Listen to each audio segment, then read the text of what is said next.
Let's be real. In a world that is always on, always buzzing, finding a real escape can feel, well, almost impossible. So today we're going to dig into a really interesting idea. What if the best way to find some mental peace isn't by stopping, but by moving? Just think about it for a second. When everything just feels like too much, what's your go-to sanctuary? Is it a quiet room, a walk in the park, or maybe just blasting music through your headphones? We've all got one.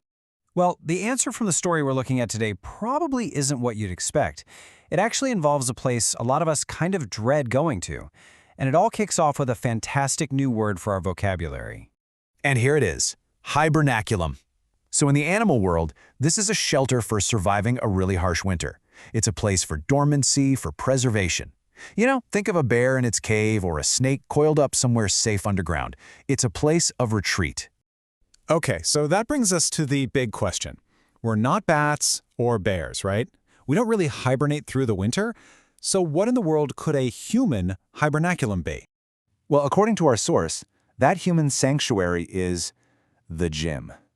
Yeah, I know, right? For so many of us, it's a total chore, a place you have to literally force yourself to go to. But it turns out that reluctance might just be hiding a pretty powerful secret. So how does this whole sanctuary thing actually work? Well, it's not about being social. In fact, conversations are kept super short. The real focus is on that simple, repetitive motion of an exercise. And yeah, you get physically stronger over time, but the real surprise? That's the unexpected stuff that happens in your head. So here's the key idea. The gym becomes this place where physical work directly turns into mental release. You get so lost in the movement, so physically tired that you can literally just squeeze the stress right out of your system, even if it's only for a little while. So here's how you get there. First, you just tune out the world. You put the noise on mute. Then, you embrace a really simple, repetitive motion. That physical effort is what helps you squeeze out all those worries. And the result? You achieve a state of forgetfulness, like a temporary and very welcome amnesia from all your stress. And this, right here, is the paradox at the very heart of what we're talking about today. This active, effortful, sometimes sweaty process is, believe it or not, a really profound form of rest.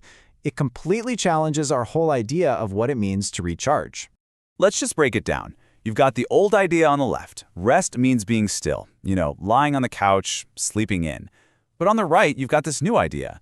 Rest can actually be purposeful motion. It's a kinetic sanctuary where movement creates mental quiet. This leads us to a quote that just perfectly captures this entire concept. Rest is not the opposite of motion. It is the part where motion remembers why it started. Just let that one sink in for a second.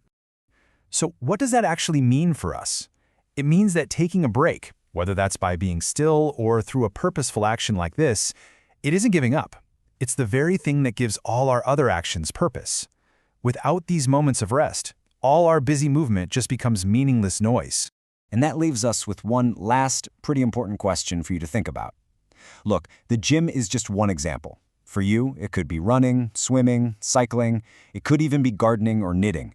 The question isn't what it is, but where it is for you. Where do you go to find rest in motion?